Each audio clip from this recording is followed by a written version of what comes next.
over over the next few minutes. I think we can kick off. I want us to start today with a pulse on a scale of 1 to 5.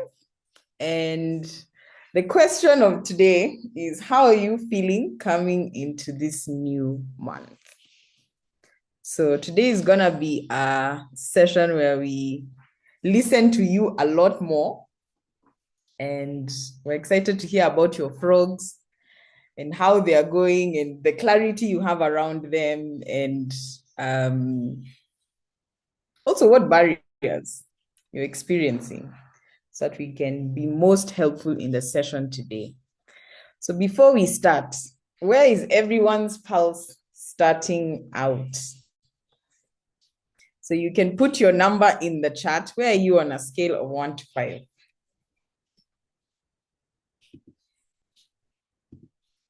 Where are you on a scale of 1 to 5? Thanks, Finlay, for starting us off. Okay. You can see the numbers coming through.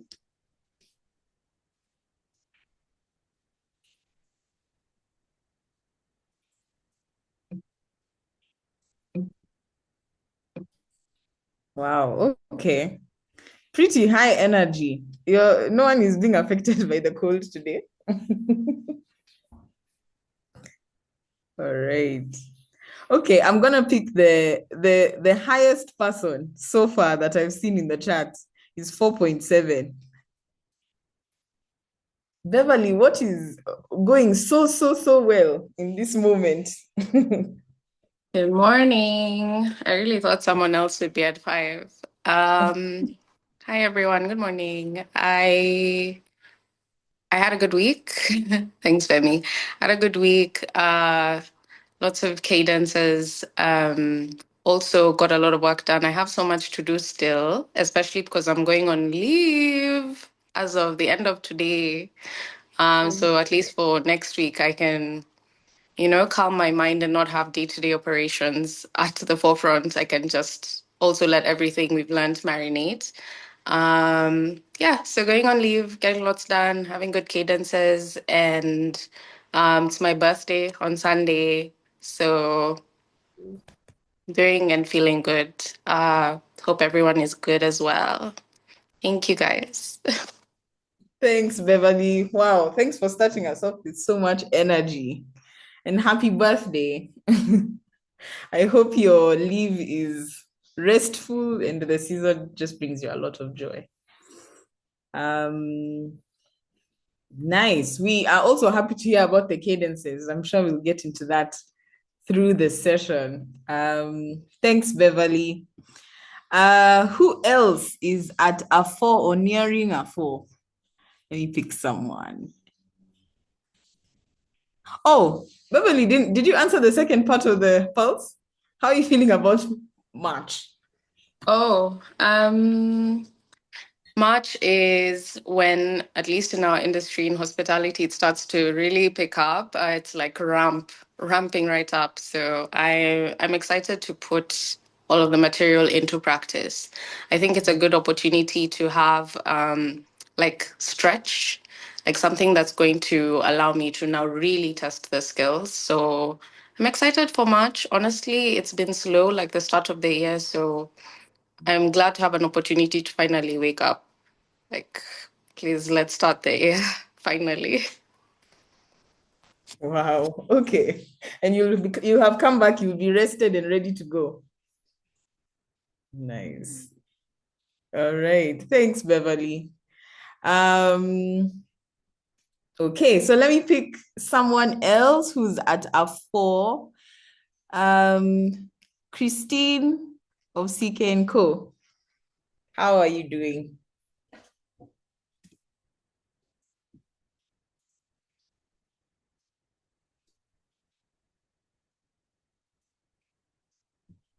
Hi, Christine.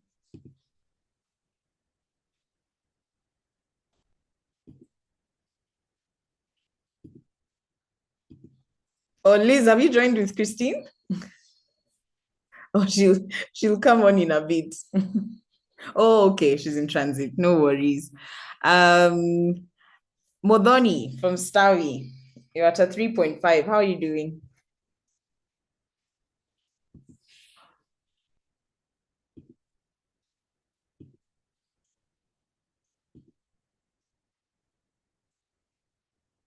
Modoni from Stawi. Okay, let me pick someone else. Barbara from Tendepe. Hi.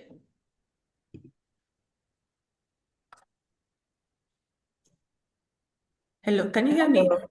Yes. Okay. I'm at a 3.9. Mhm. Uh, it's been a relatively okay week, although I'm feeling rather tired. It's been audit season. And actually, coming into the new month, we are finalizing now on the audit. There's a lot to do. Yeah, so in all honesty, I'm a bit stressed out because there's a lot of work and there's a lot of expectations on my shoulders. But at the same time, I'm also a bit optimistic coming into the new month. Yeah. All right. So hopefully the audit gets wrapped up. And I know it's been a thing for a while, taking a lot of energy. All right. Thanks. Thanks, Barbara, and thanks for joining. I'll pick one last person who's not responded on the chat. Let's see. Brenda from Kinetics. How are you doing?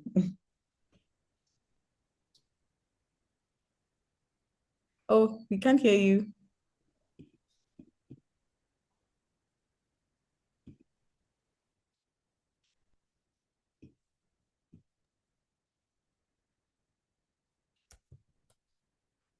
Sorry, still can't hear.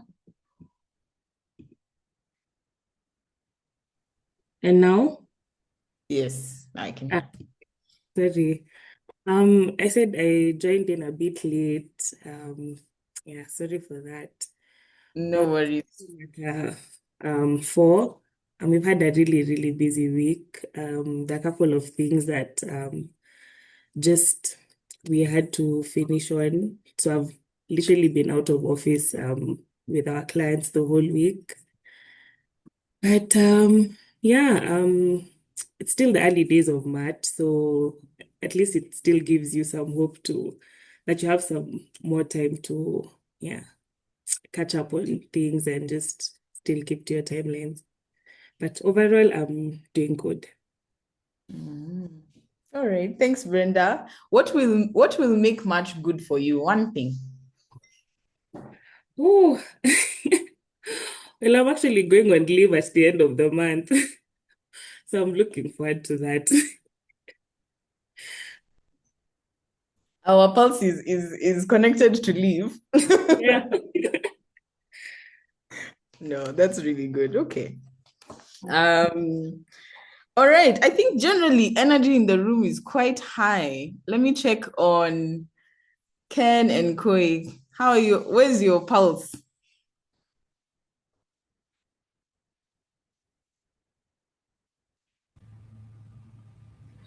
Hi everyone. I was not expecting you to call us Kenna. My energy is at I think now it's climbed. It was 3.9 earlier, now it's close to 4 out of 5. Um, how are you feeling coming into the new month? I really feel like the year is zooming by, and now we're about to say end of Q1. So I'm hoping a lot of things that we had planned for this quarter materialize. Yeah, but I'm good energy, and you can. Hi, everybody. I'm also good energy. I'm a 4 out of 5. I've got an early start to the day. I've ticked one item off the box. I always look forward to this 8 to 10 session. And I think March is going to be a good month. So, and if the first quarter is good, then it sets the tone for the year. The year is made in the first quarter. No pressure at all. We have how many more days of the last quarter? 24-ish, Mm. 24-ish. Okay. including Sundays. Good time to make it count. Okay. Thanks, everyone. I think the pulse in the room is high. I also sense that because we get to hang out a lot every Friday, we're also warming up, and the process or the journey is becoming clearer as we go. So the last 5 weeks have really been an immersion for all of us, walking through a process of understanding customer obsession. And it's important that we remember where we have started and the journey we've walked, even as we do a sort of pit stop today, where we get to just reflect and hear more from you. So today's session will feel very much like a flipped class. We're not presenting new content. We're not, there's no new frameworks to understand. We really want to hear from you. What's resonated so far? What have you gone, executed? And what barriers can we help you unstick? And so we started with trust, and then we went into understanding who our primary customer is. And then we mapped the journey step by step. You did it once, and then you did it again. And then you've identified frogs. And these are the opportunities in the business that you want to take and solve. So from where we are at today, and we've checked in with you throughout the week, I want us to first reflect a bit. When you think of your frog, and I'm glad that everyone on this call filled in their reflection and identified a frog that they can eat. When you think of that frog, what are the things, or what is a question we can unpack today that either gives you more clarity, more conviction, or more courage? Because eating a frog requires a bit of all those three things: clarity, conviction, or courage. So what's a question that, if answered today, gives you more clarity, courage, conviction? And I'll give you 2 minutes, 2 to 3 minutes to think about that and actually write that question.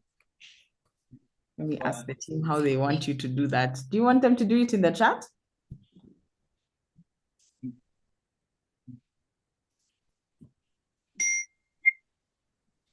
The platform, Kenna. Oh, okay. So we'll just put up a link, and we want you to fill in one question that allows us to know how to guide the session today.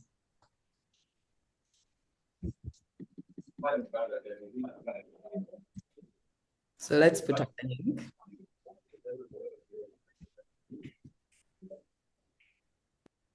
There you go.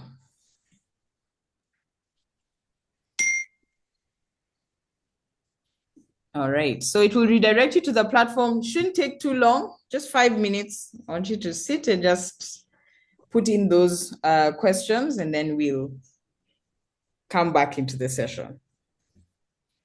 Sounds good?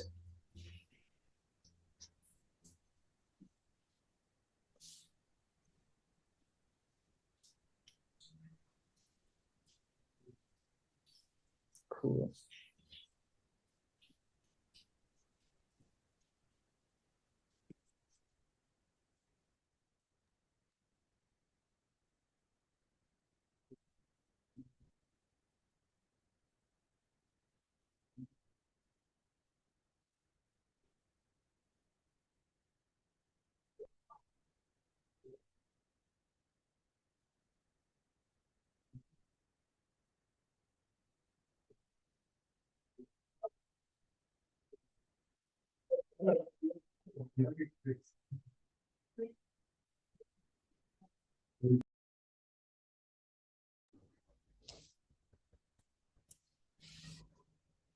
In case you're having any trouble redirecting there or filling out your question, just put up your hand and then we'll help you.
All right.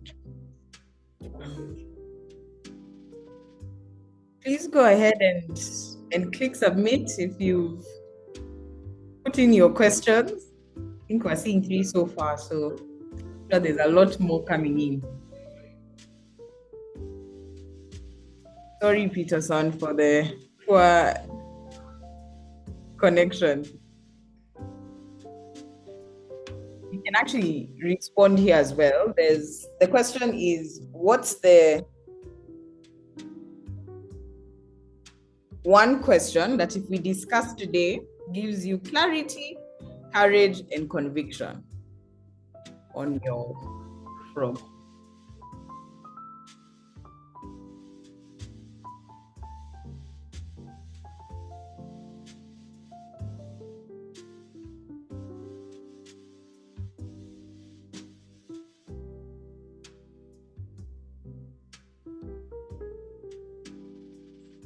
All right, we'll just give 1 more minute, then we start.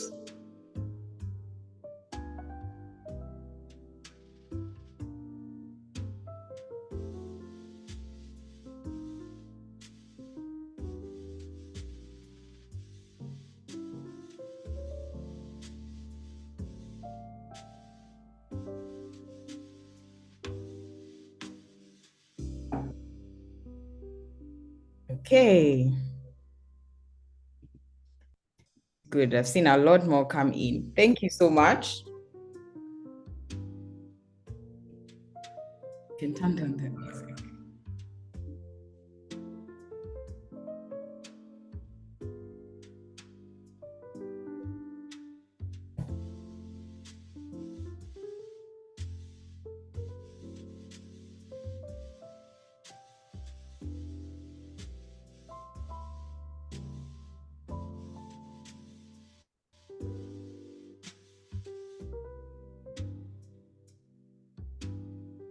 All right, we can start off.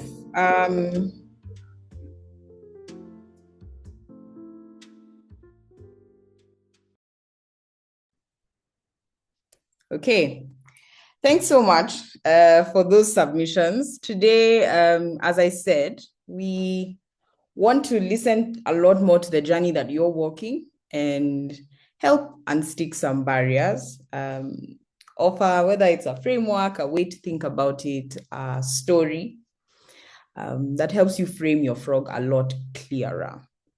From the conversations we've had through the week, and I'll pick on one specific conversation with a team, I think we are generally all at the point where we've picked the frogs, but then there's also the realization that the frog that you want to eat either is so much bigger than you or is there because it's a really, really fundamental problem in how we are operating or what our processes look like. So it requires a lot of courage to even go ahead and eat it. So if we can offer a bit of that in the session today, I think that's what a win looks like. As usual, we'll start by hearing from some people in the room or some rowers in the room who are going to share with us what their frogs look like. And in there's gonna be the frog, the context, but also one thing that we can help with, even as you now go ahead and start to eat it. So I'll ask Koi. Koi, I think you've picked out a few rowers who are gonna share their frogs today. And I can hand over to you to just walk us through what that reflection looked like. I know you met with them. Okay, thanks, Kenna. So I just want to first do my roll call and make sure we have everyone that we want to talk to today. So Pauline from Tanj, are you there?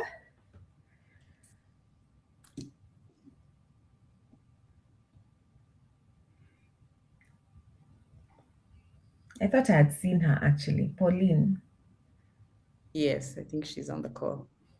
She's probably just unmuting. Yeah. Yes, I'm here. Okay. Hi, Pauline. Hi. Okay. And then Victor from UzaPoint, you're here? Present. Feels All like high right. school. Yeah, and you have that book for ticking the students. And then Peterson from Dessra. I know Peterson had traveled to see some customers. He had said you said your network is pretty bad.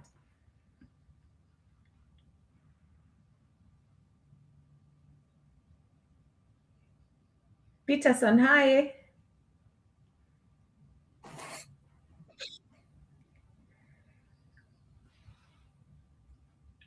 Okay. Hi, good morning.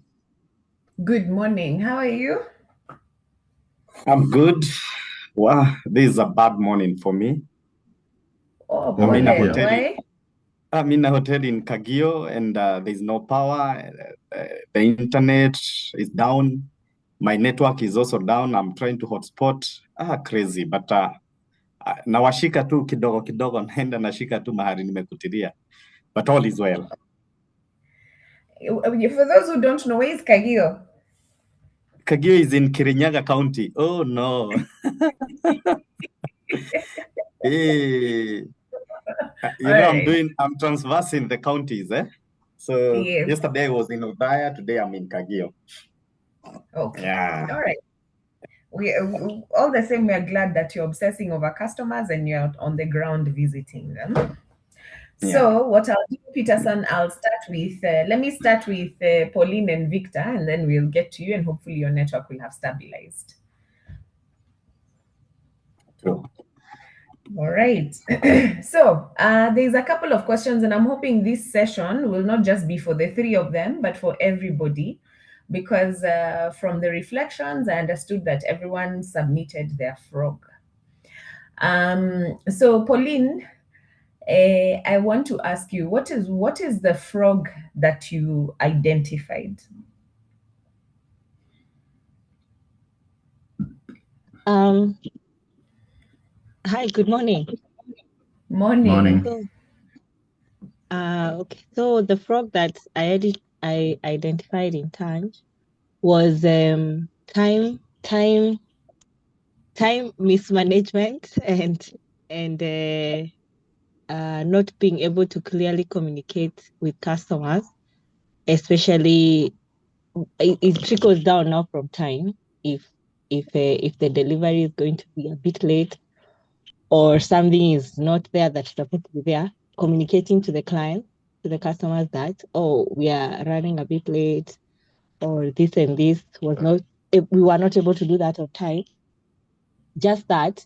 So now when we end up not telling the customer that, so then they get upset. And then now it's it almost becomes like a snowball of problems resulting from time management, not communicating well. And now from that, if there's another problem, they get really upset. Mm-hmm. And I want to actually take us a little back, and that's the question I should have started with. Thanks for letting us know what the frog is. What is it that you do at Tanj today? So right now I'm in Eldoret in our newest branch. I'm the manager in Eldoret. So basically is doing admin work, like making sure things are running properly here. So that's from my colleague here, the technician who is here. Do we have what we need to have for this job to be done? And now also coordinating with the main branch in Nairobi, because that's where all the production is done. That's the headquarters. So just making sure that if a client comes, are they going to get their goods on time? Because now remember, it's going to be done in Nairobi. Then there is the time for transportation to come here. And the time also, because now most of them are not from here, Eldoret town. So it could be Kitale, it could be Kapsabet, it could be Nandi Hills. So what time will they get there? Will they get to them there? So basically, it's just make sure that things are running here properly. Okay. Yeah. So this frog you've identified, Mhm. it sits somewhere on your customer journey. Is it on the journey for Tanj? Is it on the journey for Tanj Eldoret? Is it on the journey for Tanj Nairobi? No, it's on the journey for Tanj. For For Tanj, Tanj. yes. All Yes, of so, Tanj.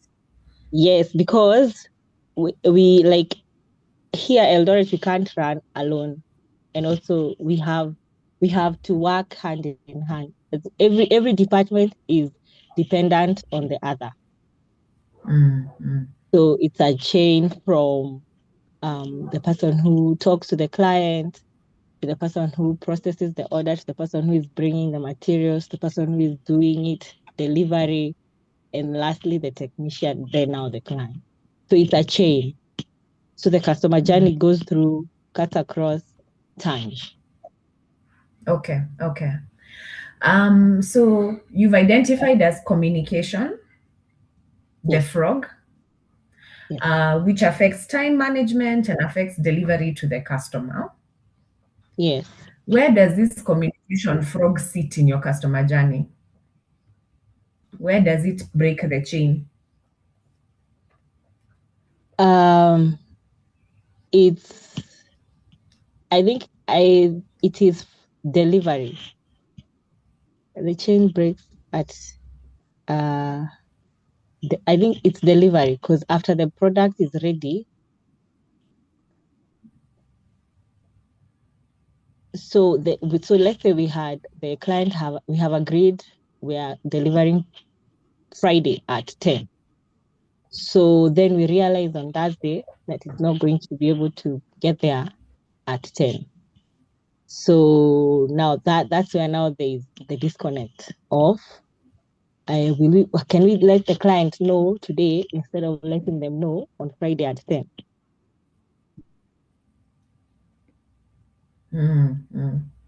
What are normally the reasons for it not getting there on Friday at 10?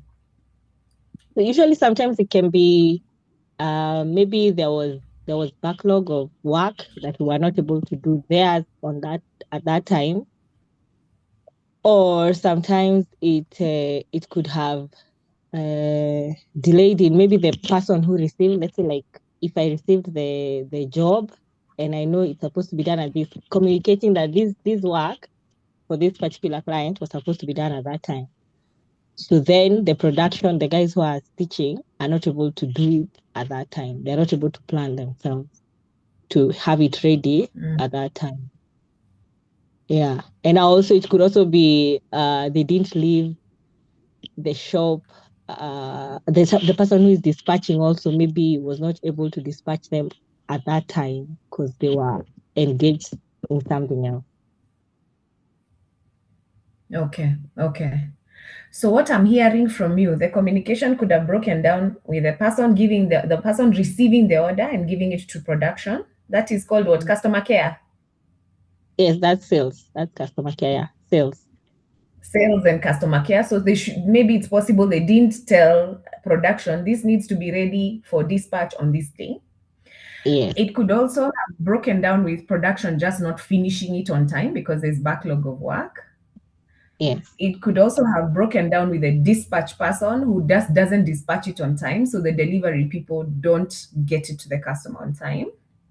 Yes. But it could also be with the delivery people who then just have so many orders to deliver, they don't take it at that time.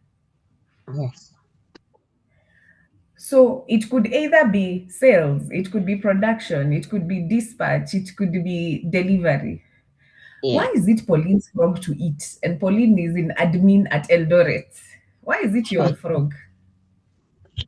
Because so I also had a one-on-one with my founder. So I had explained to her, which is also backdating it, which is also my let's say my passion, or I like it. If I was a customer, I'd like to receive what I have requested on time, or if it's not going to come on time, I'd like to just be told, just know that somebody is thinking about, okay, it's not just one of the clients. So when I saw that is a problem, so I had told her I would like to eat that frog. And she was like, okay, then you can. So she gave me the go ahead to, if I can, maybe like try and help, or try and see and talk to my colleagues and see, okay, so this order was supposed to be for this time.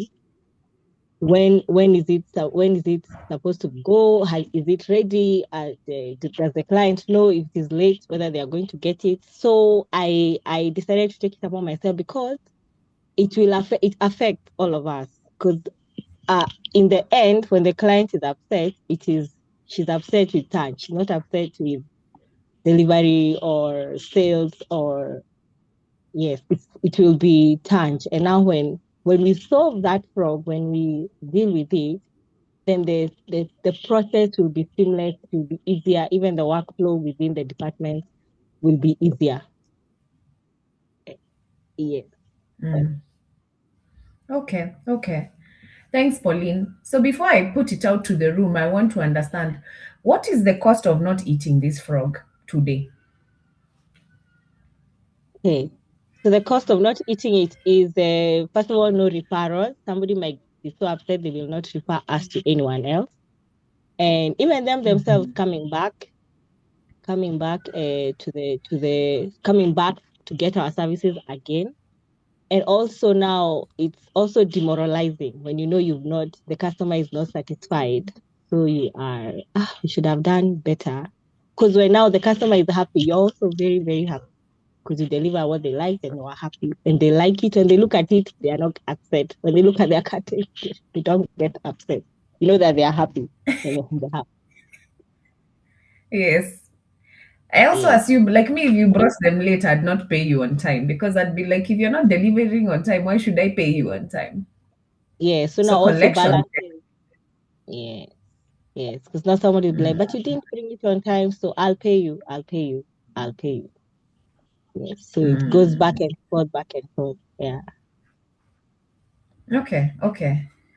So I want to hear from everyone else. When you listen to Pauline's frog, she's taken up a frog, she's in Eldoret. A lot of this frog is based in Nairobi. It's not even her department. What advice or thoughts do you have for her? I can see Wangari from Twitter is really concentrating. What are you thinking?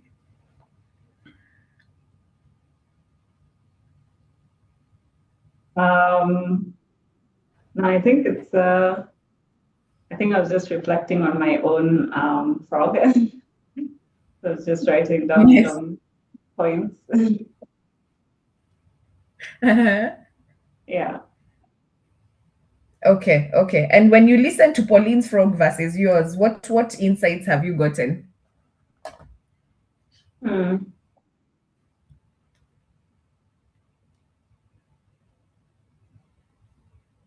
That's a good question.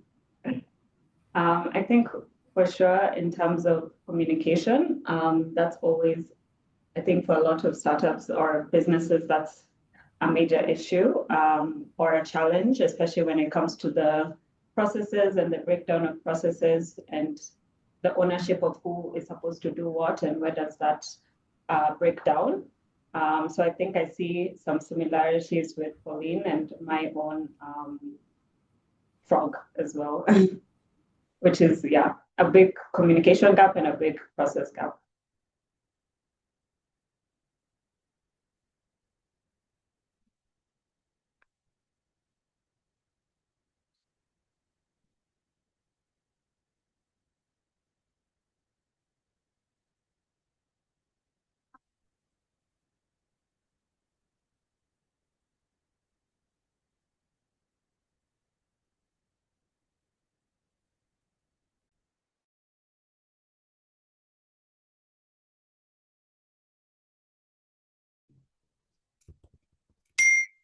Sorry. I think Ken and Koya, they might have dropped off. Okay. Thanks, Mangari. What is anyone else also hearing, especially on that one on communication?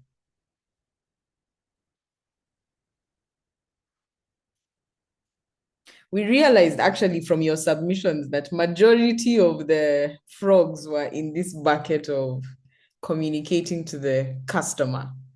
It's like a break in communication along the customer journey. Does anyone else relate to that? Is your frog also in that bucket?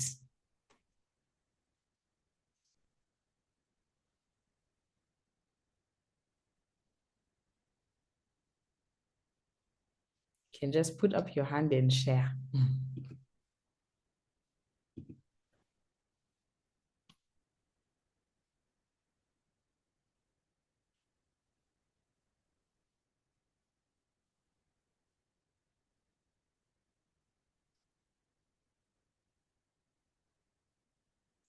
The ladies from CK and Co. Was your frog within that bucket? Hi everyone. Hi. You can hear me. There's some noise in my background, but yes, what it actually was, I kind of relate to, not kind of, I fully relate to Pauline's frog in terms of communication, because it's a big. Sometimes we get so focused on doing the work that you're so focused on getting the results out, you forget to communicate it to the client. Sometimes there's a hold up, maybe with some of the stakeholders that we're dealing with, whether it be government or other private stakeholders. And then unanyamaza tu unasema, since nothing is happening, I want to give them an update. And sometimes it's nice to, even as a customer, thinking back, I remember recently I was trying to buy something online and I asked a question and it took them 2 days. I was like, what? Why? So is this how they feel when I'm silent with communication on my part, even if nothing is happening? Like, I want to know, maybe did you receive the text, or are you acting on it? And if the client is receiving services from me and I'm not giving them an update, then that must feel horrible. Because you see now it feels like no one is taking your work just fell through the cracks. And that's not how you want a client to feel. You want them to feel like everything matters. Even in as much as we're dealing with many, many clients, you want them to feel like they've communicated that this is where it's at. Not if nothing is happening, they've told me there's no update, but we'll keep you updated if anything changes. So I really do. I agree. It was one of our, and we're also trying to refine having like a signature communication type of handling clients. Because to be honest, and I'll give kudos to you guys and your team. When we see your text, even when you guys call us, it's like, oh, and yeah, this is Komini. You have a way of communicating with clients that's very synchronized. I think that's the word. It's mtu hawezi nipigia niseme and who is this? Like, once I get the rhythm of what you're saying, and there's a way you've weaved it through to kind of make it your signature, which we are trying to at least build something like that. That way, when we communicate to our clients, it's wanajua hii imetoka CK, wanajua huyu ni and also the cadence is the same. They communicate at this point, they say this, somewhat predictable. Yes. Yeah. Thanks, Christine. There's a lot of insight in what you said around even the fact that, so fast, thank you, on behalf of the community. But even just what you're saying, that communication, the trust equation that we talked about in the beginning actually even plays out with your customers as well. That because you want them to trust you, there's a way you must communicate with clarity, on time, in full, show your competence, and all of those parts of the process. Welcome back, Ken and Koi. We were just relating to what Pauline had laid out as the communication journey. I was just mentioning that actually when we look at the submissions, majority of the frogs were within this communication. There's a communication breakdown on the journey. It's like a really big frog to be solved. And so Christine was just shedding some light on her vantage point of it. Okay. Yeah. Thanks, Kenna. Apologies. Our network has done something, but that's very helpful to hear that communication is one big frog, because now we can tackle that one and say, okay, how do we start to eat at that frog? I think I can probably move to Victor. Was there someone else with a comment, a view? And Kenna, you'll need to help me. My screen has become much smaller, so I can't see. Okay. Let me just. So I think what we can do, Koi, we put communication, and then we do Victor's, and then I will come back and each of those, because they are like fun. So we can go ahead to Victor. Okay, all right. Okay, so Bona Victor, hi. Hello. Good morning. You know, you're the solo soldier for Team UzaPoint. How are you? I'm okay. How about you guys? We are very good, thanks. So, Right. just to understand, what is it that you do at UzaPoint? Okay, so currently I'm the Chief Operations Officer. I oversee operations, based from the normal operations, the strategy, and also the commercial bit at the moment. Okay.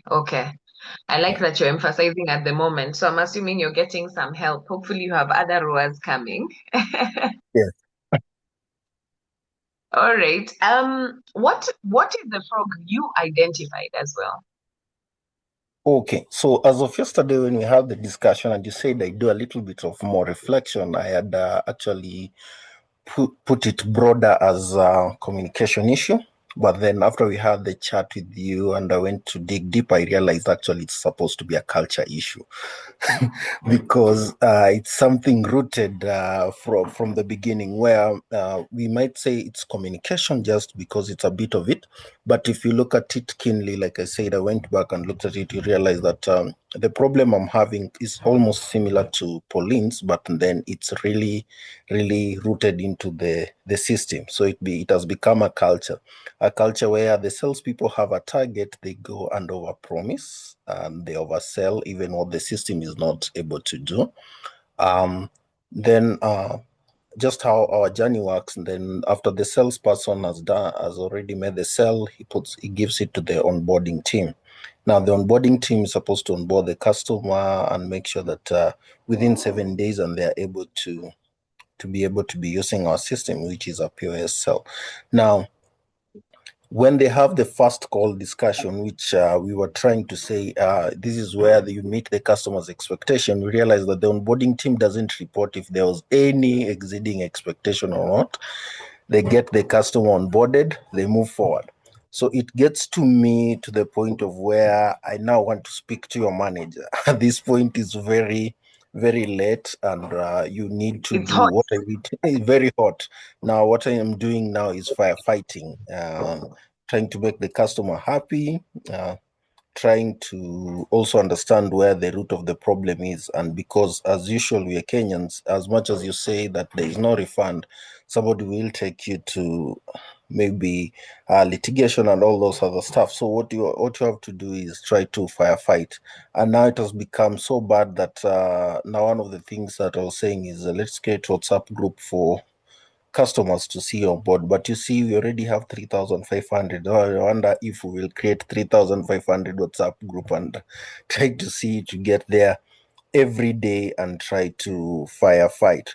So one of the other things that I can say now, because it's a culture issue that I now need to do a lot of culture change instead of just communication, is I work with a lot of Gen Zs, very few millennials, and the other part, because these people are just, I do my work, I go home, I make sure that the fire doesn't get to the top today.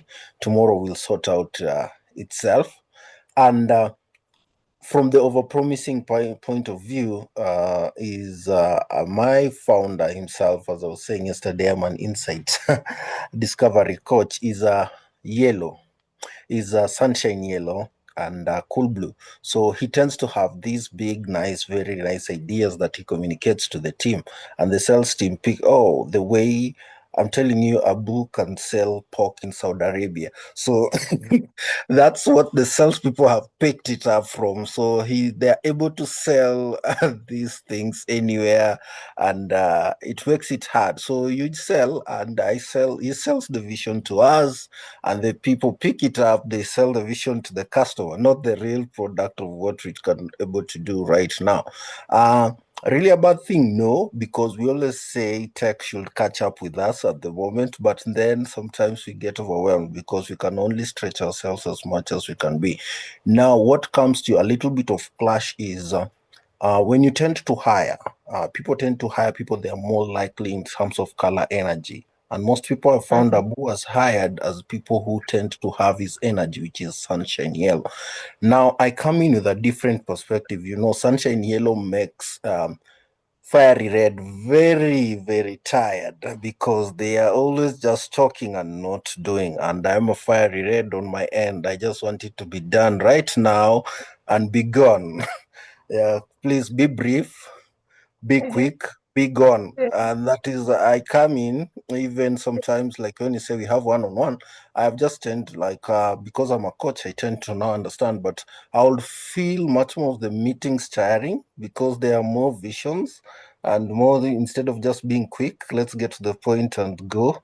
And that's what I'm really fighting at the moment. But as I'm also training, because as you go to the customer, you find a lot of customers have a lot of stories that you have like, okay, now how when speaking to this person, how do I go low? How do I say this? Yes.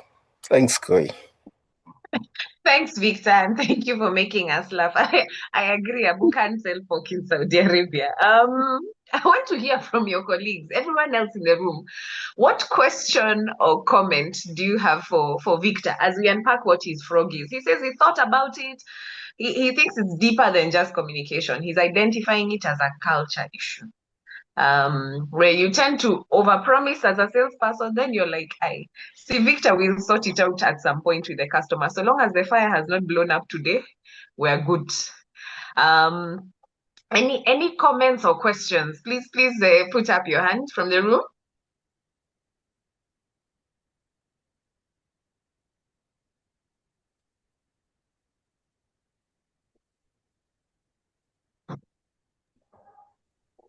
Okay.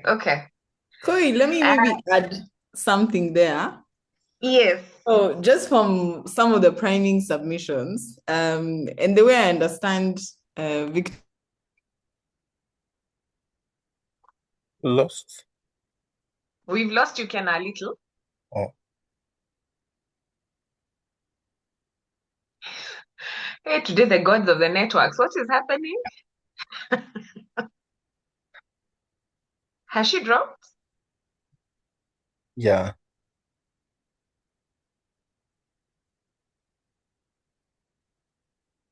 Okay. As she comes back on, Ken, Okay, what were you hearing? Oh, you're back. Yes. I'm saying today, yeah. hey, the gods of the networks. I'm like, they're fighting us.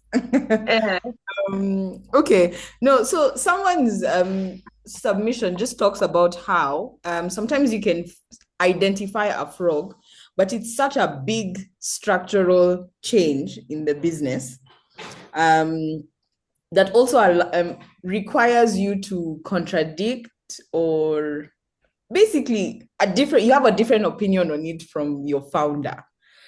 So how are you managing upwards for those kinds of big fundamental changes? To solve this frog, we all have to sit and decide that this is not working for us as a company and it's a big cultural thing. How do I manage upwards in that scenario?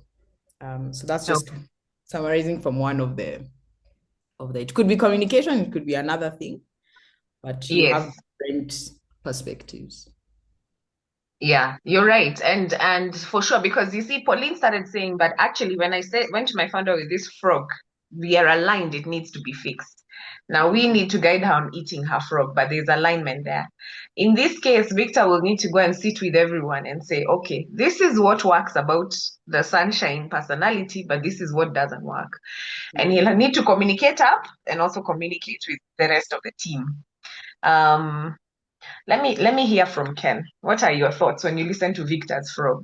It's a big, big frog. Yeah. Look, I think, the purpose of customer journeys is to delight the customer. At least you can say that at least should be like a universal truth in a business. The founder cares about it, finance cares about it, sales cares about it. Like everybody somewhat will be aligned to that fact that we are all here to deliver for the customers. I think it's very natural that people will have very different opinions about how. And when that's broken, they'll have different opinions about what the problem is that is causing the customers to be, for the journey to break and for things that actually impact the customer experience not to happen. So I think that's the first fundamental thing. The customer journey exists so that it gives us a roadmap for how we delight customers. But at the very heart of customer delight, every business that I've seen has 2 or 3 things that truly define customer delight. And those things are very clear and they're specific. So if you're in the delivery business, there's a concept of on time and on spec, or on time and quality. So almost in every business, right? You told me you'll deliver my bread at 6:30. You told me you'll deliver the software end of March. You told me that's on time. You told me you'll deliver the software with 2 or 3 features or 3 features. That's on spec. And then there's also talk about communication. We saw in the trust equation, communication actually drives trust. So you could say every customer journey exists to drive on time, on spec, with good comms. Almost every business, if you did those 3 things, generally the customer is happy. So if you went to the customer and say, hey, you bought from us, did we deliver on time? Yes. Did we deliver on spec? So if you wanted blue curtains, or the blue curtains, if you wanted them knitted in a certain way or knitted in a certain way, did we deliver on spec? Customer says yes. If you say, did we communicate well? Customer says yes. Generally speaking, that customer is happy. So if you say that all these things are actually universally true, the way you align everybody upwards, even when it's not your responsibility, is to give evidence that consistently we are not meeting those things that matter to customers. Right? And it doesn't matter how complex the business is. If you remember the Peter Arena story, that story was incredibly simple. It had 3 things. Do you have scratch cards? Basically, if I can't go to the kiosk next door and buy scratch cards, I can't make a call. I can't get service. So it doesn't really matter that you tell me, you allow me to buy phones and you have the best rates. I can't make a call. Like, that's basic. Scratch cards, I can't get service. SIM cards, I can't get service. Posters, I can't get communication about your new offers. Those were the 3 things in which PA was not willing to forgive you if they were wrong on your side. And so there are different ways you live those things. So let's assume, like in Tanj, you ask yourself, okay, how many customers do we deliver to every day? Because every day in Muthaiga, in town, in Eldoret, there are delivery teams that are leaving to go to customers. And let's say in Muthaiga today, you're doing 20 deliveries. In Eldoret today, you're doing 15 deliveries. In town, you're doing 10 deliveries. The way I would think about the customer journey, or even just doing what Pia was doing, is saying, okay, you go to the business and ask, how are those deliveries done? Were they done on time? Did the customers feel they got what they asked for? Did we communicate well? And you do that every day. And when those things are not off, you have had conversations with the teams about what happens. And then you fix those things so that then tomorrow you wake up to delight, right? And if you do that over a compounding period of time with data, founders, business owners, different teams, salespeople, everybody knows that actually the company is actually delivering to customers. And everybody feels good about working in a business where customers are happy. Okay. Thanks, Ken. So what I'm hearing, number one, the fundamental principle is everybody, whether it's your founder, whoever it is, exists to make the customer happy. That's the thing that unifies everybody. And so in the case of Victor and everybody else, there needs to be a very good case put out, or evidence that shows we are not meeting those things that matter to our customers. And actually showing even the true cost, because if you're fighting fires after people have overpromised, if people are churning, there is a number which is costing the business, and that one will be, any founder will understand, because they're also in that business to make money. They want to win. And then now for both Tanj and for Victor at UzaPoint and everybody else, it needs to be on time, on spec, and to have great communication. And so, Victor, you're right. The lack of good comms, the lack of not delivering on spec is actually creating a culture where people think they can get away with it. And that's actually the last point, is that culture fundamentally, culture is what you tolerate. But however, this has to be in complete alignment with your founder, because then it means whoever is doing something that is not good for the customer should be leaving.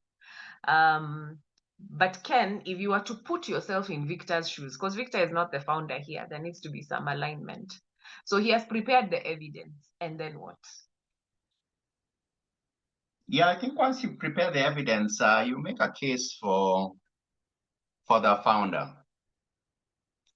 And what does making a case mean? So you, in your one-on-one, you define the problem. See whether the founder actually agrees that that actually is an important problem. Define the problem, provide the evidence, suggest a solution, discuss it, ask for permission to solve it, and ask for enablement to solve it. Right? You remember, you can't eat a frog without a fork and knife. So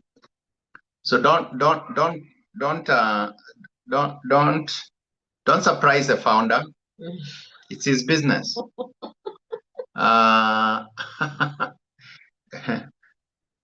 Don't have an open conversation because if you have too much debate, everybody reads the signaling that, okay, well, Victor has a point, but the founder believes different. So maybe, Victor, you just go and keep quiet in one corner. So yeah, in your one-on-ones, don't complain, don't criticize, describe. Describe the problem, describe its impact to customers, quantify the impact to customers, see whether the founder sees the same, agree that it needs to be solved, ask for permission to solve it, and ask for enablement to solve it. Victor, is that helpful? To ask for the fork and knife? Yes, very. Fantastic. Kenna says in the submissions, there was someone else who was talking about the frog that they need to eat. There are such big structural changes they need to make. you know, and maybe like Lynn or Doreen or CPF, are you on the call? When you listen to these, because for you guys, you're a lot more structured. When you listen to these recommendations, do you feel you can also execute those when it comes to your frogs? Your one frog.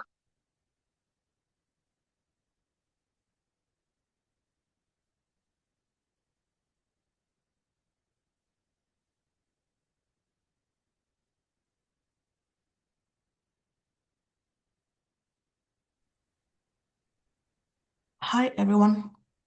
Hi.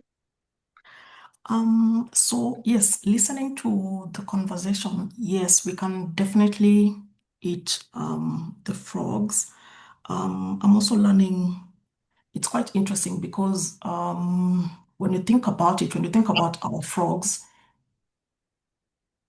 we had also identified a culture issue for sure. And then we had also identified solutions even before we met our founder, but then the one-on-one with the founder gave us such like he gave us simpler ways of eating these frogs. So yes, I'm also learning a lot from the other people's frogs, I can say.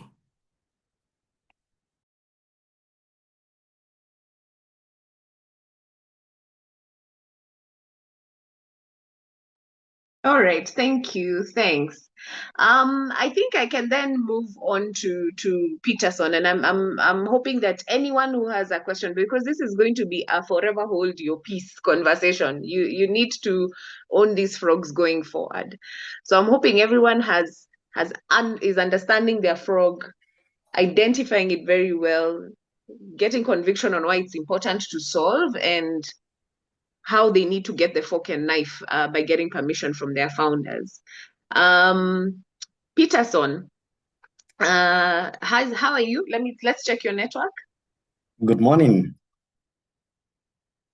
Hello. This meeting is... You can hear me?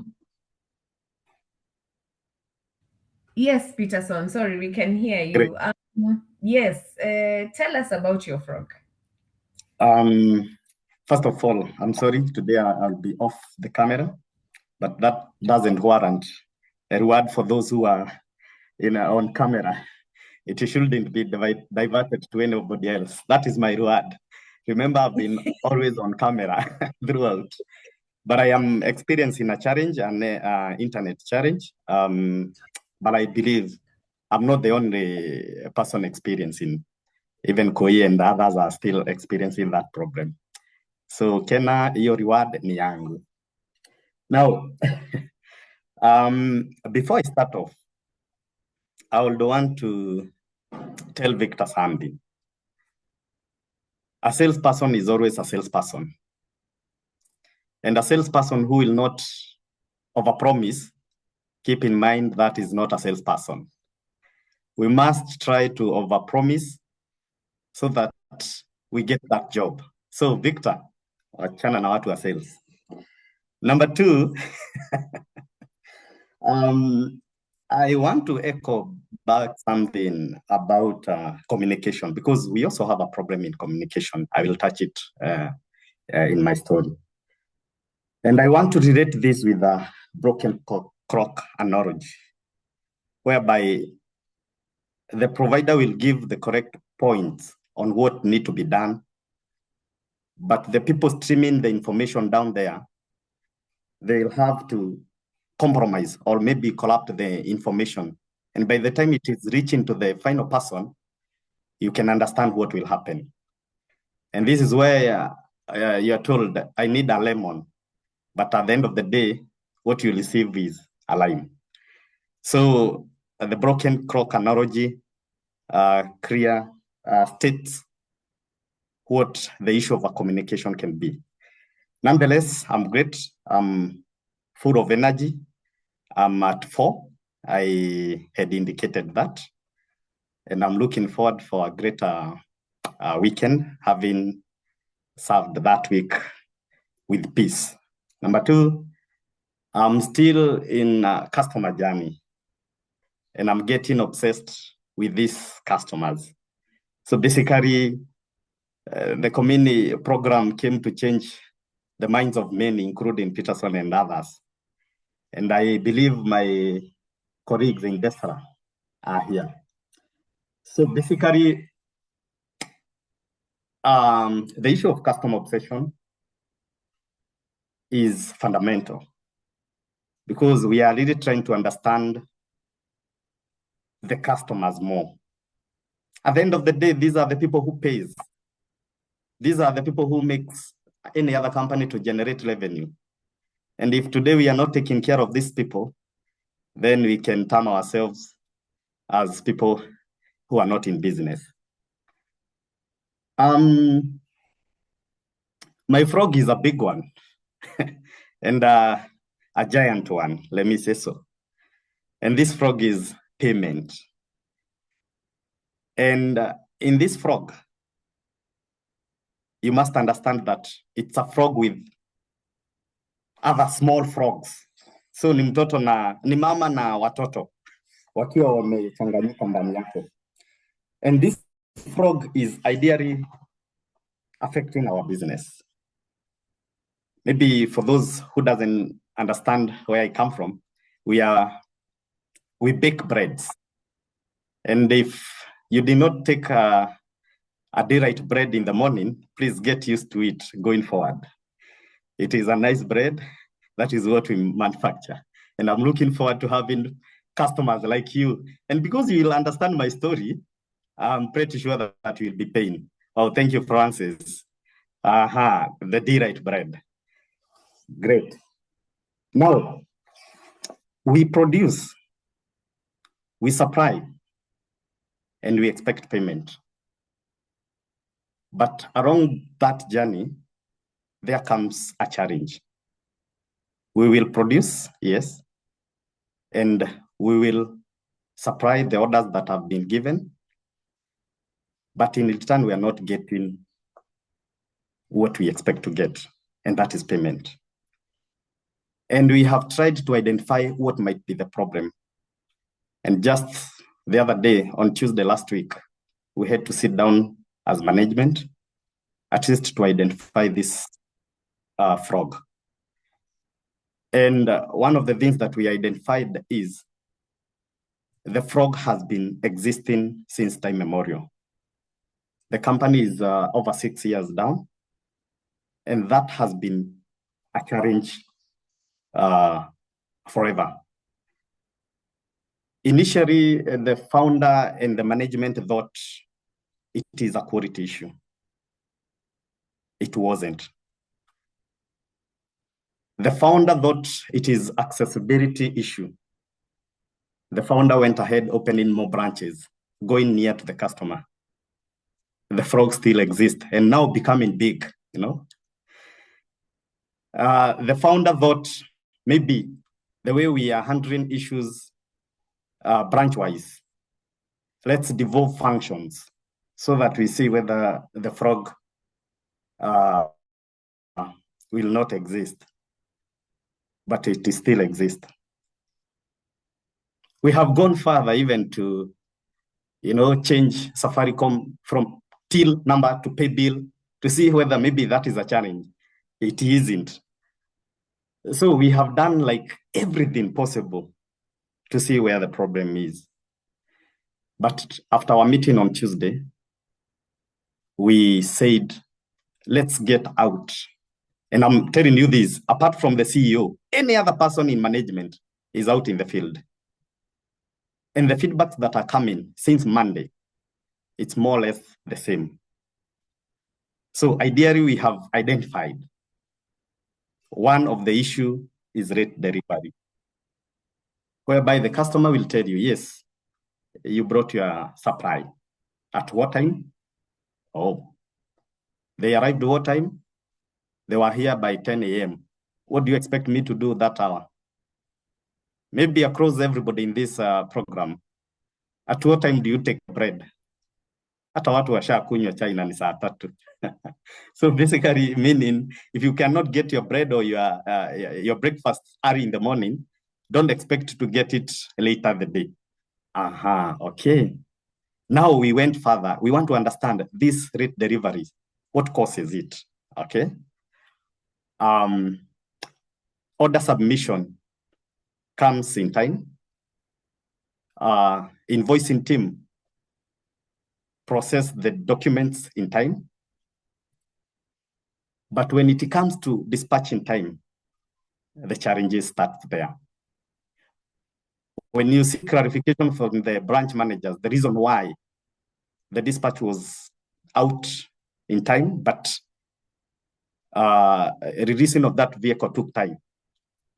Now, a small frog, but now becoming a bigger one, called crates, because we supply our products using crates, now rises up.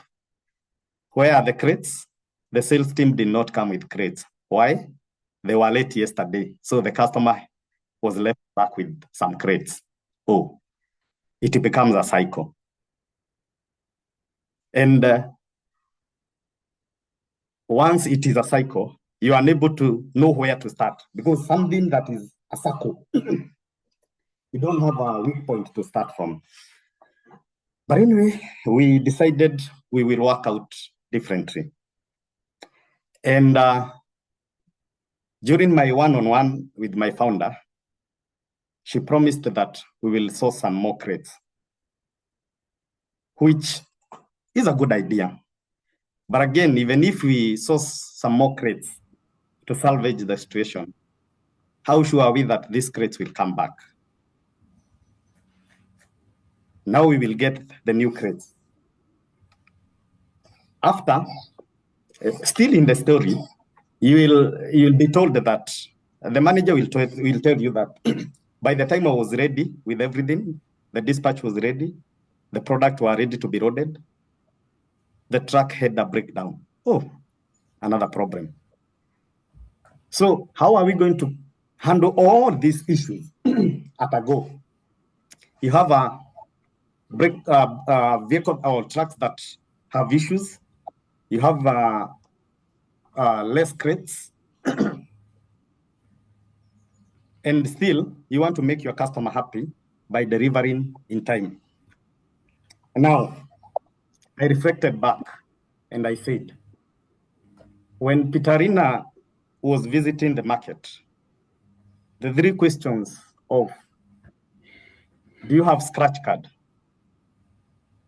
Do you have posters? Do you have SIM card? Came into my mind. And we discussed about having our own questions so that we really deal with this problem. And Peter, let me first pause you there. Okay. You can hear me? Yes. Yes. All right. Thank you. And I can see why you are defending salespeople. You know, that Victor was saying, you start the story from very far, but you painted it visually. We have understood. We've understood the frog. Not only have we understood the frog, we've also understood why.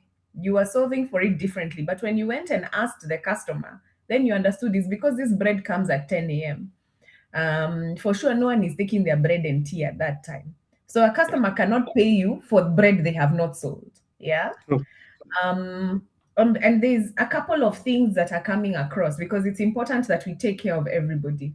I'm sure everyone has understood the 3 frogs that we have described. There's the frog for Tanj, the frog for UzaPoint, and the one for Dessra. Interestingly, there's a lot of common themes that are coming up. One big one is communication. And remember, communication is a major component in our trust equation. And a low trust team is a low performing team.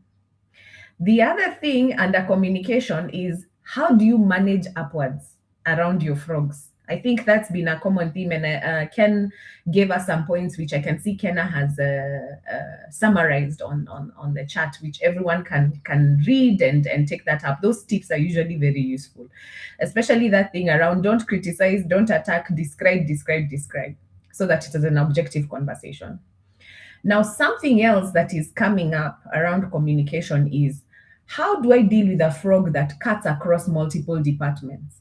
And then how do I take ownership? Because what we are saying is, once you're given the fork and knife to eat this frog, and if you look at it for Victor, it cuts across multiple departments. So does it for Liz in CK and Co. So does it for Peterson, because he's supposed to sell, but there is a dispatch element. There's so many other elements, and so does it for Tanj. So I think maybe let's Ken can sort of help us think through, how do you deal with a frog that cuts across multiple departments without stepping on toes, and still take ownership and accountability, even if some of those departments you're not responsible for? Yeah. I think this formula that it's been described now very nicely on chart, almost frankly works in all circumstances, right? So remember what I said earlier, that you would expect in a normal business that everybody is generally focused on delighting the customers. So any conversation that starts with customers is already something that at least should get everybody more or less on the same page. And I think once you describe the problem, you gather the data, you have the evidence, you remind people what serving customers or what customer happiness looks like in this business. There are two routes you could do. One is you go to the founder as part of asking for the enablement to solve this. Is actually ask the founder to convene the group and frame the problem and discuss it, so that it's flagged off by the founder in that sense. So that's probably the most reliable way. So you sell the case to the founder, and when you're asking for enablement, just say, okay, why don't we please, in the next management meeting, or call a team meeting, and describe this problem, and then let's all have a discussion for how we solve it, and signal that that everybody needs to give me support to actually solve that problem. That's probably the most reliable way of doing that. The other way, which is more difficult, is actually to sell the case directly to the rest of the team. So I would say do that if in the event, let's say, if founder is on leave or whatever it is, then that's probably the route that you have, which is to sell the case to everybody. That requires a lot of hard work. It requires a lot of tact. The challenge with that is that then when it becomes very obvious where the thing is breaking. So for instance, let's say in your case, Peterson, the reason why people are not, delivering bread on time is because the cars are breaking. And the logistics department is different from sales. So if the person in charge of logistics now feels that this thing is exposing them or is attacking them, and they have the mindset not to serve customers, then you start to have this sort of politics which have nothing to do with actually delivering for the business. And so you in that kind of situation, you start to see those kinds of things. But I think what happens is, if you can always quantify the data around the customer, just quantify it and communicate it. I think at some point consistently, it makes it very difficult to ignore. If let's say in the case of Tanj, you say, okay, today we delivered to 60 customers. We did a sample of 10. So you create a system, we go out, we sample 10 customers every day. Did we deliver on time? Did we deliver what you expected? Did we communicate well? You rate it, and then always you communicate those numbers. At some point, it becomes uncomfortable for the problem to be ignored, right? Remember, facts, facts, facts, measure, measure, measure, describe, describe, describe the problem consistently. People at some point get around it. And by the way, even measuring and presenting that data is a frog enough. I think Koi says what gets measured gets managed. What gets managed gets done. And those things are very powerful. Okay. So I think Peterson described them as mini frogs, the baby frogs of the mother. The thing is that also, don't worry, it's a step at a time. Like Ken is saying, even quantifying, putting down the evidence, putting down the data and say, this is why we are not collecting. This is why we are losing this much money, because this number of deliveries are getting there late, either because of broken down cars, because of crates missing, because of dispatch not doing their work, or because of quality. If you solve a problem at a time, you get 1% better every day or every month. And at some point is the power of compounding. Because frogs in a business never go away for so long as a business exists. So that's good to remember. Don't expect to eat the whole frog. I know some of you are feeling it's gigantic, but you're not going to eat all of it. And Ken has put up something. When you quantify and communicate the impact to the customer, that's going to be your win on day one. Thank you to the three of you for sharing so openly, Pauline, Victor, and Peterson. So let me start with the three of you. Do you have have you understood what your step one should be? And do you have clarity or any question, anything you need clarified?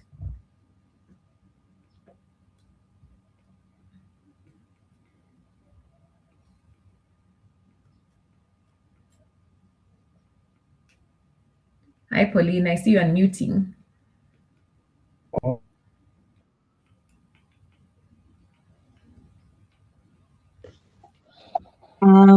Yes, I think I know what my step one, what I need to do as the first step. My question was just, is there like a recommended time period that the frog should take to be eaten? Is there like an amount of time? Can it stay for too long, or what is too long or what is too short over time for a frog to be dealt with? Okay, good question. How do you know you're eating a frog in good time? Yeah, I think, every task, if you take a look at a task, you always think about it. There are quick wins. There are some things that take a little bit longer. And every task. So if you look at, for instance, Pauline, in your case, you've got this nagging feeling that we are not, we've got all these customer issues that seem to happen. The quick win could be just to measure, just to go back and just say, actually, are we measuring how many deliveries we are doing to customers? And then are we measuring the quality of those deliveries? Now that is something that you can do fairly quick, like within a few days. And then, of course, now the process of solving some of those problems becomes a little bit harder. So for instance, if the communication to customers is bad because the people who deliver to customers are not properly trained, right? You have not trained them how to serve customers. Or maybe you realize that they are of the wrong profile. So even if you train them, they will never just deliver to customers. They've just not been, the kind of people that you have are not capable of doing that. So you realize that takes a lot longer. And when it takes longer, it means it's also costs more for the business. It also costs more change. And you see, you have to trade with trust you have. So you build trust by doing the things that you can do very quickly, that are low effort, that are low trust, that cost less early. So put a system to measure, make it reliable to measure what it is, make it visible to everybody. Like that can be done quickly. And those things help you build trust, credibility, momentum, and the data becomes visible. You are starting to signal that there's a problem here. And so break your tasks into the quick wins and then eat the quick wins quickly. So if we use the frog analogy, I've never eaten a frog. I know the French eat frogs. I think the feet, if I was to eat a frog on my plate, I'd probably start with the feet. So find the things that you can bite quickly that signal that this is something that you're making progress on. But to answer that question, is there like a time where now you've taken too long to eat this frog? What would be a guide? Yeah, you can't guide because the frogs are different, right? And the frogs, the reason why frogs exist is actually because they're difficult. So if you think about, for instance, the issue of collection, it's very difficult to say, look, how long will that take to fix? Because, I don't know that you've understood the problems, actually. Like, if I listen to Dessra, so, you're not delivering bread on time. There's a crates issue, there's a logistics issue, there could be all kinds of issues. So I think very early on, you need to determine, I think what is most difficult is then committing to a time you don't meet. That one is a problem. But actually solving a frog, you have to commit, you have to make some kind of commitments to a founder. And we talked about doing your homework when you're doing your frog. Because if you say, look, I want to tackle this problem, I want to solve it, you have to be able to give and make an assessment of how long it will take and commit early. If you ask me, once I was eating a large frog, it ended up being one of our largest customers and largest project. And this CEO just told me, he just says any project that takes more than 90 days is a failure in his eyes. And that would be a good guide. And when I was, I did some work for Safaricom and Pitarina, those guys. For them, generally, if anything took more than 30 days, they were not interested. That business just had, for them, they had decided speed was going to be a competitive advantage. So you didn't get for 30 days, it's like people just lost interest. If it wasn't ambitious, couldn't get done in 30 days, was not interested. 90 days. So, I mean, if you put a gun to my head and say, what's the time? 30 to 90 days. Yeah, 30 to 90 days. Like now, that thing of collections, that should be solved within 90 days. For Peterson. Pauline, your problem about customers, delivery, and those kinds should be solved like within a month or 2 months. Those problems should be gone. Also, be urgent, right? How do you build a career? How do you stand out?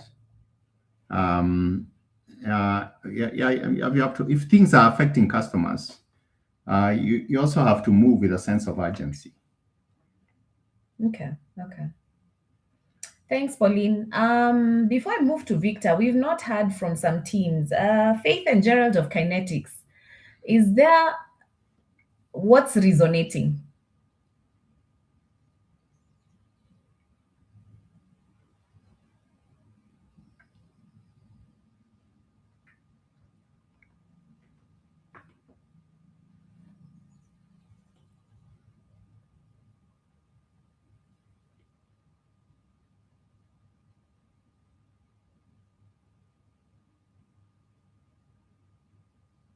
Are they speaking and they're perhaps I can't see.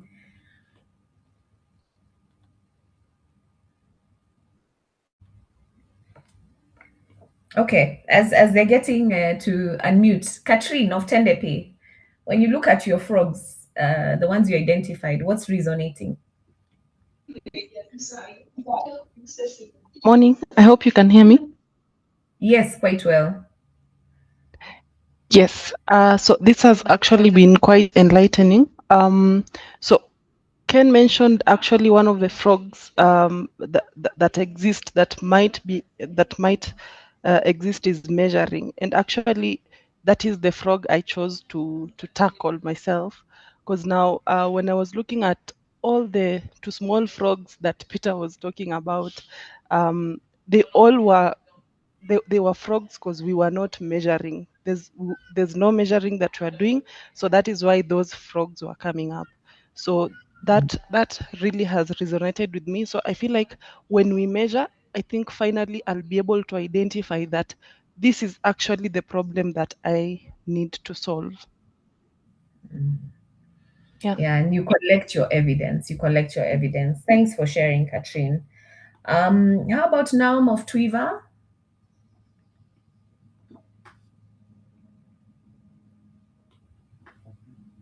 Hi everyone.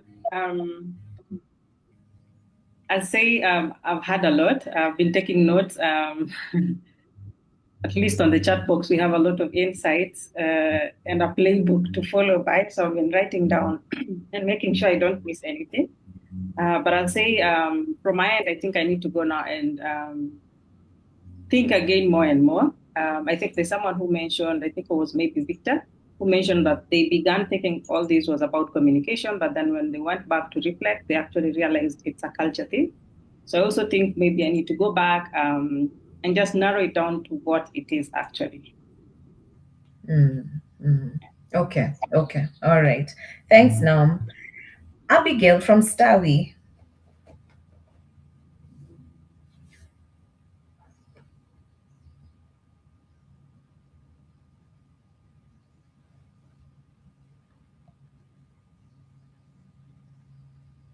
Okay.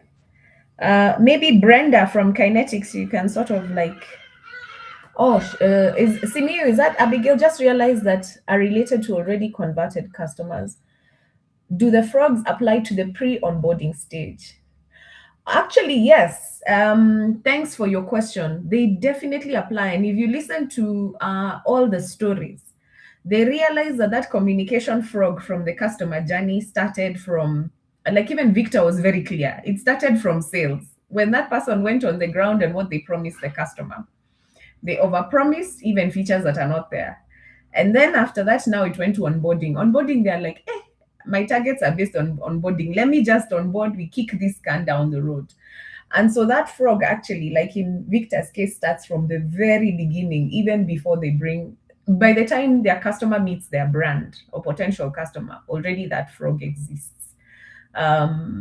What for Stawi, when you talk about pre-onboarding stage, are your frogs mostly there? You can unmute and maybe speak to us, whether it's Simiu or Abigail.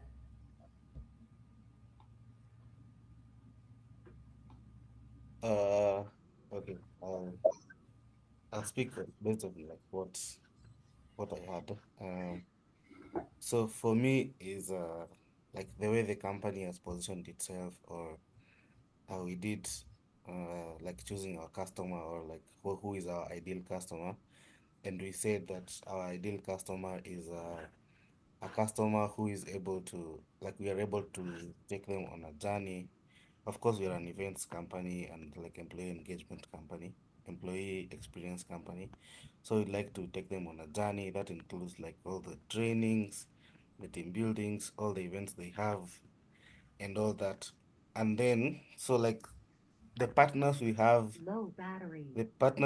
based on like for team building, for example, like we are a partner of Catalyst Global, which is the world's largest team building network.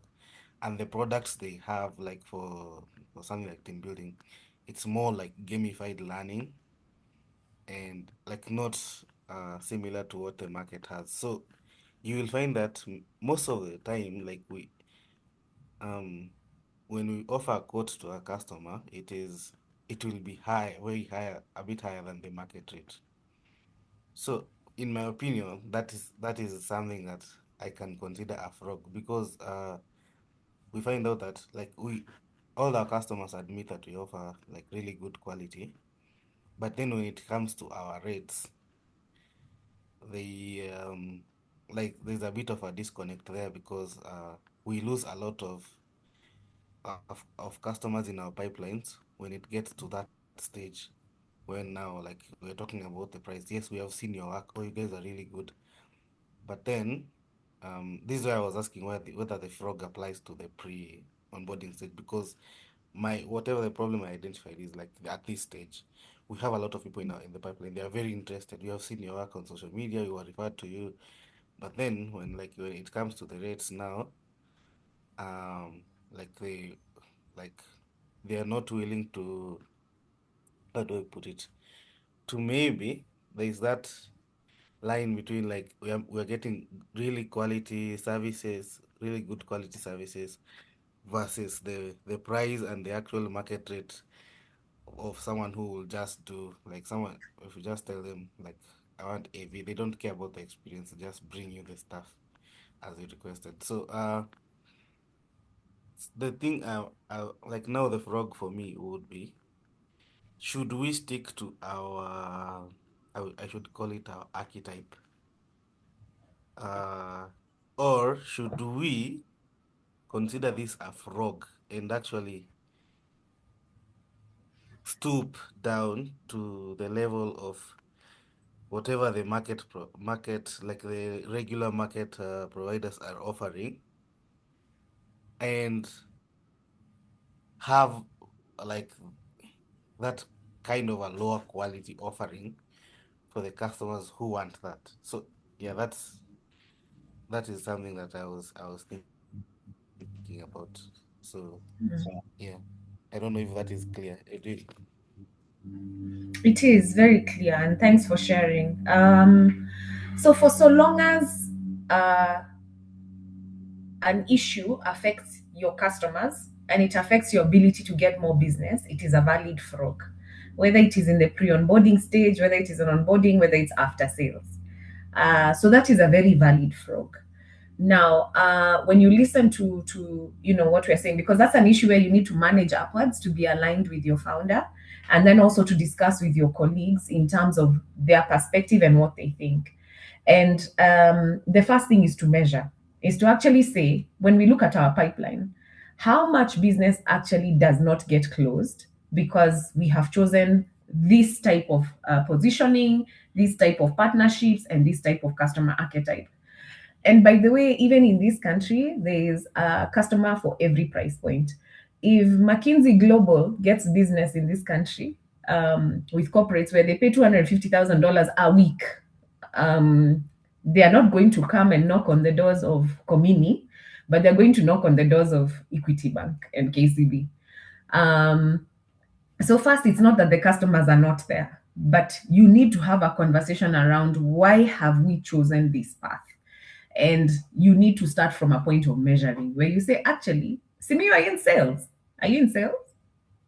No. Okay. I mean, like I've never been in sales. I'm just Ah, in a position where I see that happening. When it gets to, we have okay. a ton of customers in the pipeline, and then it gets to that point, and then when they're presented with the cost, they say, can we get something like, for example, like for example, for now our team building, we have like this product called Bakathon, where like it's actually a cake decorating competition. So like for that now, you see, like everything has to be like bought from scratch because of like the hygiene, the cake blocks, the decorations, and all that.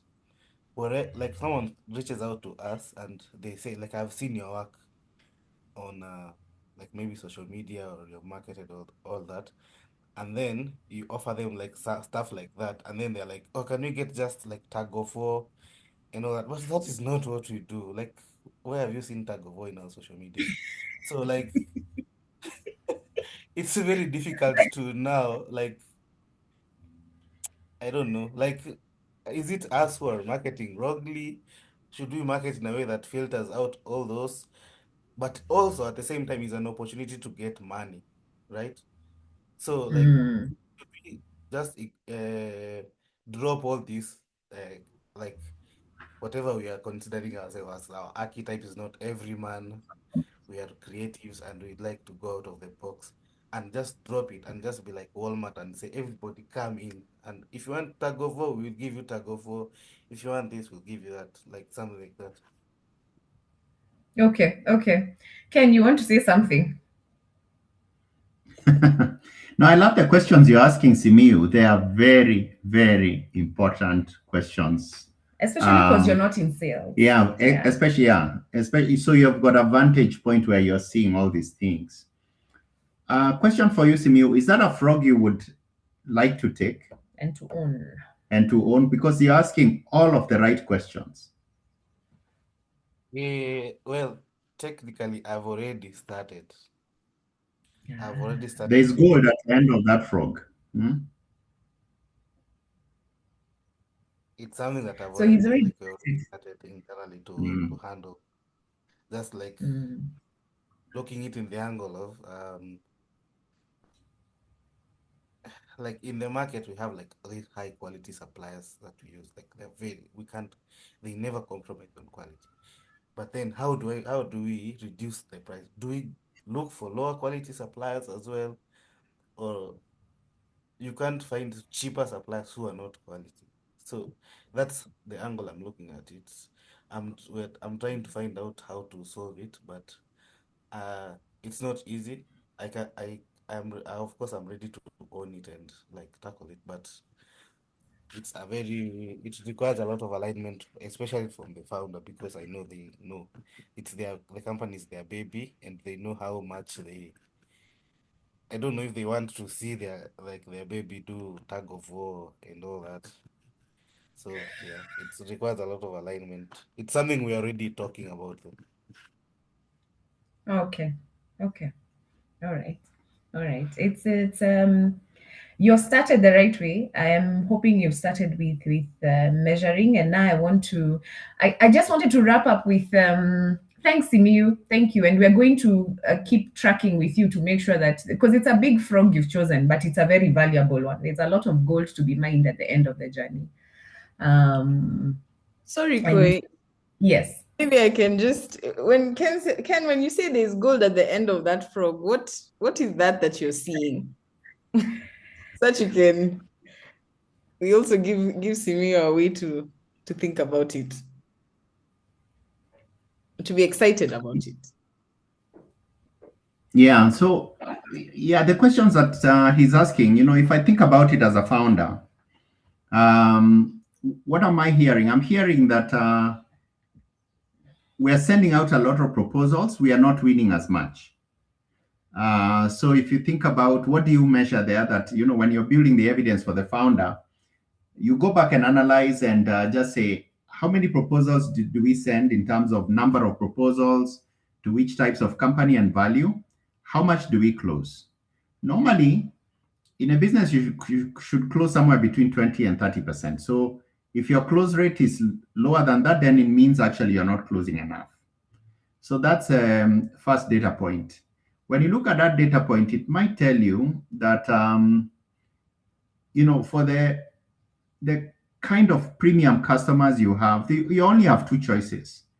Either you sell better to premium customers, or you reduce your cost to serve, so that you can offer high quality at a lower price point. And by the way, low price is not always equal to low quality. Look at the Chinese; they manufacture everything, including an iPhone. An iPhone is high quality production. The Chinese produce it for less than $100.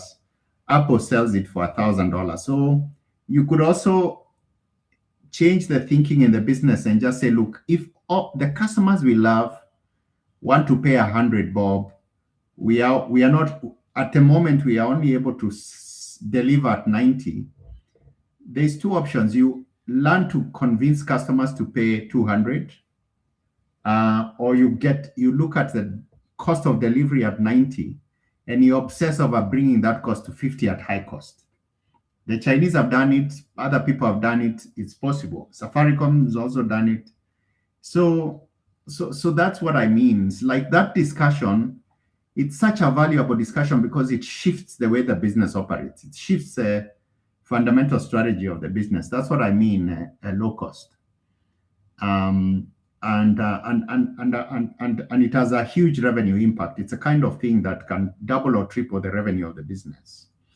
And if you're eating a frog where you're doubling and tripling revenue, even your own value in the business just changes significantly, right? You negotiate differently, even for yourself. That's what I mean, Kenna. Don't know whether Simiu resonates with that. And I hope that we give him enough knowledge to bite it, to eat this one. Yeah.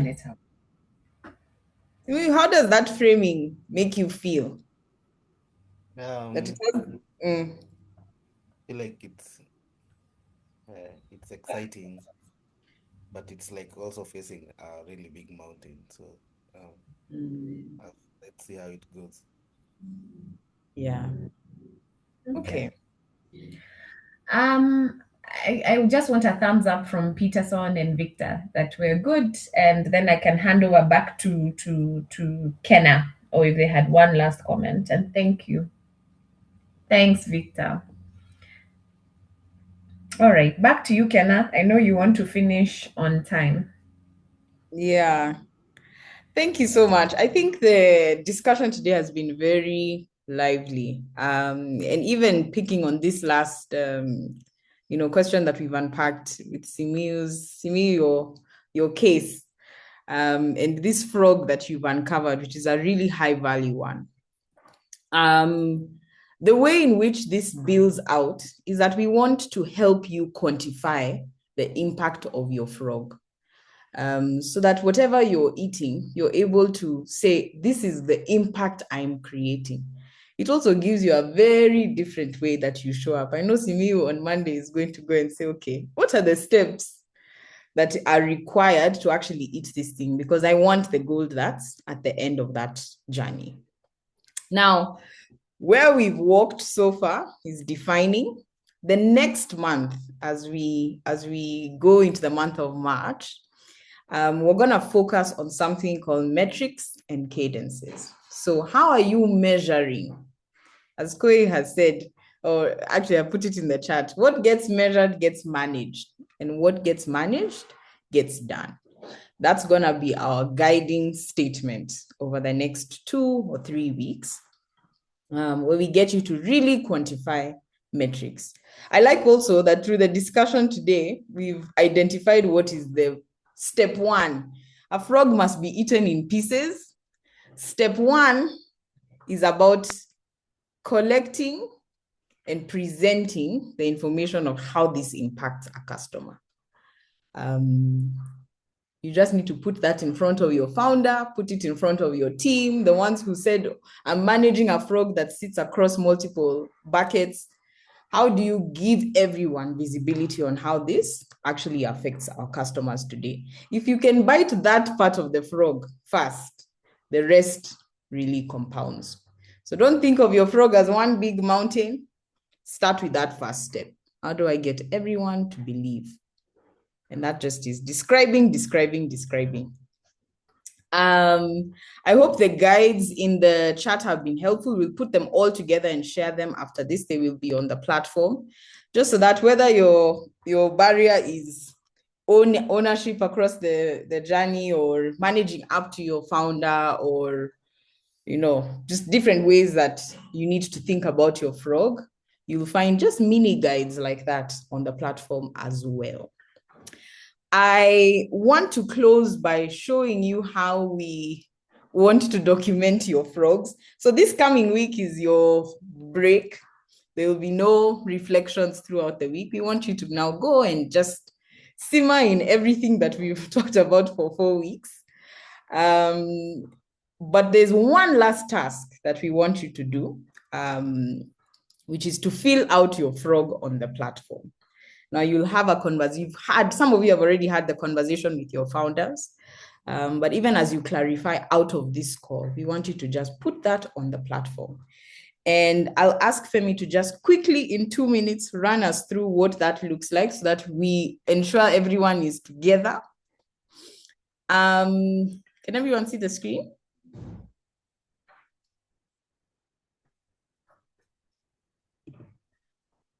Thumbs up. Okay. I know the platform is getting more and more familiar. So Femi, what do we want people to see? What do we want people to do? Yeah, thank you so much, Kenna, and thank you so much, everyone, for sharing and contributing on the call. Right. So as Kenna said, the first step is in gathering, collecting information, and we call that the frog declaration. As Kenna said, by now you should be mostly familiar with the platform and how it works. So this page is very familiar. When you go to the platform, we'll ask you to just click the frog project, which is one of the options at the top. And it should bring you to a page like this, where we just simply cover the principles that we've been going through over the past 4 weeks. And you'll have a chance to go ahead and declare your frog. Now, when it comes to declaring your frog, there are 3 parts to this process. The first part is to define the frog. Then we'll move to the metrics that determine whether you are moving forward. And lastly, it's the commitment. Now, I will fly through this just to make sure that we are all going, that we end on time. So defining the frog. This is everything to do with the description of the frog, where it sits in the customer journey. I'm just filling it with example information. So in this case, your frog could be to reduce the customer inquiry time, the turnaround time from when a customer inquires about something that you'd like them to do for you, for them, and the time it takes to produce that first proposal. In this case, probably it's a case that would align mostly with something that Kinetics does. So maybe you would find this more relatable. When you have finished justifying what the frog is and why it sits in the process, we'll also ask you to just give us an estimation of how many customers does this particular frog affect. And we've already done a lot of the hard work in just unpacking the frog and why it matters and who it matters to. So you should be able to fill this page very comfortably. That's on defining the frog. The second step, which Ken has talked about in detail and Ken has touched on as well, is what are the success metrics? How do you know that actually I have truly successfully eaten this frog and done it well? In this case, you could have a primary metric as proposal turnaround time, which is measured in days. And you can say that at the moment, our proposal turnaround time is, say, 5 days, and our target is 2 days. We talked about the 90 days. And so we're asking you, what then should be visibly different in those 90 days where this frog is eaten? In this case, it's the customers will receive their proposals in 48 hours instead of waiting for a week to gain these responses. Then we ask you to just indicate other signals that show us that this frog is progressing. In this case of turnaround time, you could say that the sales conversions will move faster. There's an indicator of proposals going out much sooner. Another one is customers probably follow up less on whether the proposal was received and when they're going to get their proposal. So it's just other signals that indicate that you're actually moving forward. We'll ask you to now talk about the business impact. This is a very important number because we want to help you also just have that visibility into the impact that you're actually making by eating these frogs. So it could be revenue growth, and you're able to quantify the amount of money that you'll be saving your company. So say by having proposals going out much faster, we'd save our company probably 60,000 shillings monthly. And then we ask you, what is the estimated timeline that you'd want to work on this frog? So we will give you a few options and you're able to customize that. I just want to fly through the steps so that I'm not keeping you on for too long. Okay, fantastic. Then the third step is now to make that commitment once and for all. So we'll ask you to just approve that you've actually had a one-on-one with your founder. Remember, we said that you must have ownership. I mean, you must be also given this ownership and this fork and knife by your founder for you to be able to eat the frog. And just like that, you will have declared the frog. And that is what we'd want you to walk through. Now, by declaring this frog, it allows us to also keep tabs with you and ensure that we're also providing you the necessary support as you go through this process. And we'll be doing that by weekly logs where we ask you, how is this frog traveling? What are the areas that you need help? How are you seeing this metric moving? And we're able to just keep tabs as you go through this process. So I'm going to pause there and hand it over to Kenna. I hope the walkthrough was fairly simple to follow through. But in case of any questions or problems, just feel free to reach out and we'll walk you through it. Thank you so much, Kenna. All right. Thank you. Thank you, Femi. So I think for everyone, you can think about this as your personal frog tracker. It will help you even when you're having conversations with your founder. To say, okay, this is actually the value that each of these small decisions, small or big decisions that we are implementing is making to the business today. And all of that leads up to a dashboard. You'll see it when you log in that just shows you your frog and the money that you're generating for the business. And I think even for me, it's very empowering to know to think about your performance in that way. So please log it in. Tell us if you have any trouble. We're happy to walk you through that process, but that's the only thing we'll ask you to do. And it's based on the reflections that we've talked about today. Next week, we get to talk about metrics and cadences. And we have a lot of exciting stories we are excited to share with you. So I'll pause there. I want to wish you all a lovely rest of your Friday and have a good weekend. And the people who are going on leave, enjoy on our behalf. We'll see you when you're back.